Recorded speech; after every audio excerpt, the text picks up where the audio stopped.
Just 26 miles from the LA coast, right over there, is magnificent Catalina Island. It's a great place for a photo walk, so I hope you'll join me on this episode of my photo walk series as we explore the island together.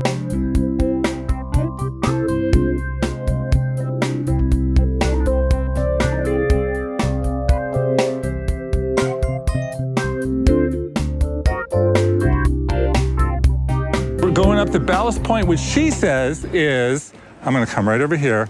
Tell us about Ballast Point. The absolute best place to watch the sunset on Catalina. Okay, let's find out. Yeah.